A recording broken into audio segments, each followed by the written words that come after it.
Oh my god. Okay, so we met through Battlefield CTE, and I talked about CTE so many fucking times. I think we talked about CTE many times. Uh, and I think a lot of people will love to know, like, okay, for people that don't know, community test environment, aka CTE, was basically a testing environment for testing patches, bugs, whatever, for the future patches for the Battlefield games. And I think it's still one of the best things that ever happened in Battlefield games in general, because it was a thing that, well, it brought us together, funny enough. And yeah, without CT, I don't think we would be talking right now. It's true. And Very. in your personal opinion, how much you think CT is important, or how important it was to Battlefield games back in the day? Man, Because you were one of the lead people that encouraged CT to be a thing. absolutely. And I'm biased, of course, like you just said, like I was someone trying to champion it and get it done. But I do think David Serlin was like the number one guy that made sure that it happened. So it never would happen without him. All praise to David. He's awesome. And CTE, I mean, in my mind, it had to happen. I don't know how it's not still happening. It's a huge deal. Like Battlefield, I mean, you tell me, is Battlefield 4 good? Like, did it end in a good spot compared to other Battlefield games? People treat Battlefield 4 as the best Battlefield game to today's date. Right, and that's It's because still of going. CTE. Like, if CTE didn't have, imagine the alternative to not having CTE is Battlefield was over. Like Battlefield 4 would have just been whatever it was before that happened, and probably year 2 wouldn't have happened. Would be my guess, and yeah, man, like it turned around like the whole direction of the franchise in my mind. Like it ensured that it was about what the consumers wanted, what the players wanted.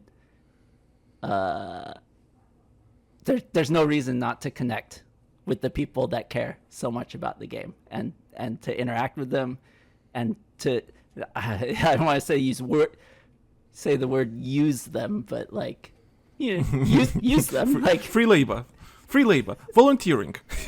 yeah, they want to do it. We could use the help. Like there's only upsides in my mind. I mean, it was hell for the people. David Serlin and myself, Yoye, who else is? I can't think of other names. You. I can only think of his Twitter handle. Yeah. Julian. I need to check how he's doing. Yeah, he still works at Ripple Effect. He still works there. That's good. So yeah, he still works there from last time I checked. But yeah, like I think I already mentioned that CT was basically that brought people together, and some people did get jobs in game development or DICE, whatever, or at EA in general because of CT. Not only that at all. I to this day still view it as one of the last good acts of faith towards the consumer base in the video game industry, where it came down to, yeah, we care about your feedback, we care about what the product comes to be, because it's you guys who paid for it, it's you guys who put your time and everything into it, and like that you don't see that anymore these days. Like if anything at all, it's very rare, unless you're talking about like independently developed early access stuff, where that stuff is a lot more common. But then again, it's different scales, yeah, and I get that fact too. But I still view it that way to this day. Yeah, absolutely. I mean, like I'm gonna like fluff it up maybe, but like in my opinion, CTE was like a pure act of love. Like the people that made it happen loved Battlefield, and they wanted it to be like truly the best it could be. And the CT, it wasn't just the beta environment, right? It wasn't just test this stuff and give us feedback. It was like, we're actually listening to you. There was a back and forth. We tried things. Like, let's experiment together. What do you guys want? Like, I would listen to you. I would put it in the game. We'd play it for a few days, and then we'd change it. Fucking snowball fights! Yeah. Yeah, the goofy skins and everything. But yeah, I remember CT was testing like weird game modes, I remember. And some of them did not work. Some of them really worked well. For example, Squad Deploration, I still think it was an amazing game mode. There was a comparative conquest 5-on-5 mode with a tank in the middle that you can spawn and so on. That was not that good, but that's the full-blown freaking map came of it. Yeah, maps. But yeah, I think CTE was a really positive change that made change the whole course for Battlefield 4, for example. Battlefield 1, well, CTE felt like a early content drop to me with Battlefield 1, which I was not a big fan of because I thought we could have done something better regarding that. But how's it different to, let's say, having a CTE but at the same time working on a AAA game for the future updates or whatever? Do you think it would be like some sort of, like, is there a nice gateway to have like, a proper live service game like the investors are calling these days? So here's probably why the CTE doesn't exist anymore, is because it doesn't. I don't think it is that. I don't think it's. I'm gonna sound weird, but I'm gonna say I don't think it's a good investment business wise. Like, I mean, I get that. Yeah, I can see that. Yeah. And as I can say that the CTE is probably the reason that I don't work at EA anymore, because it took my entire soul to operate that thing. And if CTE didn't work out on BF1, it's probably because people like myself or Julian or Serlin weren't there. I mean, I don't want. I don't know who worked on it at all, so I'm just talking out my ass right now. But oh, we get it. I was, when I was working on CTE, I was in the office at 4 a.m. typing numbers into a spreadsheet to make sure that the next day we could play with new guns and get proper feedback. Yeah, I heard stories about people from certain people that running CTE was a really hard, really demanding thing to do. Because it was like a separate thing, everything from everything else, and you had to make sure that everything is working and playable and all that kind of stuff, gather the feedback. I mean, business-wise, yeah, you're probably right. It's probably not a really good investment. But at the end of the day, it did push Battlefield 4 sales to be higher. It did sell premium packages, and there were rumors or whatever of Premium 2 or Premium 2.0 happening. So they would. Yeah, I do remember those discussions happening, but then that was before Battlefield 1 was released or announced, whatever. So I know that all the resources went towards Battlefield 1 after that. I guess it wasn't there's also another, Year 2, which is kind of wrapped up in CTE, so I'm going to bring it up right now. Yeah, go on.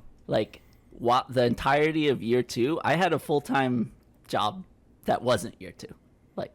I was working 8 hours a day on a different project that never happened, so I can't talk about it. I know that's something I can't talk about, but you actually can't talk about it because I know what you're talking about, but I never mentioned anything about it.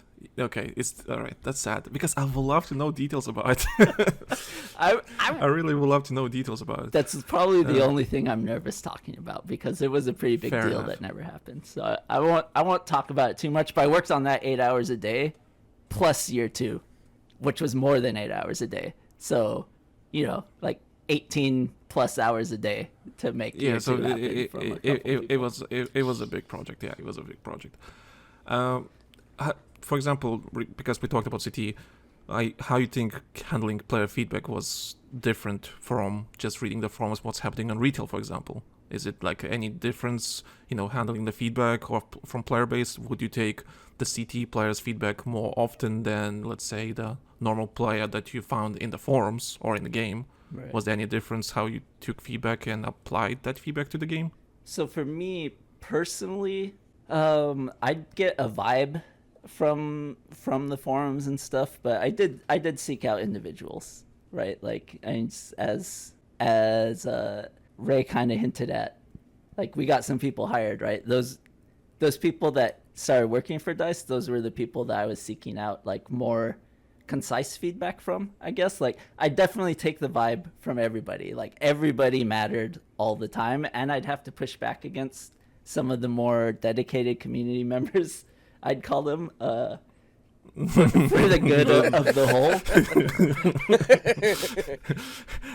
I had a rant about the Battlefield community on the last episode just because we had Westy on, and people still think this is like 2014 or 2000s or whatever. Like, West, you haven't posted a Battlefield video for like God knows how long. Why we have him on the podcast? I'm like, I'm sorry, dude. He was there when the Battlefield Legends were written. He was in the same fucking room as me. So what are you on about? Be nice. Yeah, Battlefield community can be sometimes a bit. What's the word I'm looking for? Narrow-minded, maybe. Yeah, I mean, that's a good way to put it. Yeah, like it's like there's a loads Stubborn of good people. works as Yeah, well. there's stubborn. Yeah, there's loads of good people in the community that actually do amazing work and so on. Granted, in the last couple of years, it's kind of hard to find those people because a lot of good people left. Because I mean, crap, we have no reason to host a Battlefield podcast, but here we are, and mostly because I did say in the last podcast that I want to make a positive change, because there's no one out there that actually is making anything positive, so on. And people that did Battlefield podcast, for example, they just don't stop doing it, just because they just either don't care anymore or they don't know what to talk about. And I'm just like, well, the next game is coming next year, and it's perfect opportunity to like build some foundation and just like, you know, do some positive changes to some people in some cases. For like, even if we can change an opinion, I'm not like forcing someone's opinion on someone, but if they can just listen to this podcast and they just think to themselves, like something spinning in their head and thinking, maybe this is the right thing, maybe it's the wrong thing, just to like give them a different perspective, and maybe they can look at the Battlefield franchise a bit differently. And if we can change at least one person regarding that, I think we win. In my case, like the way I'm thinking, we win.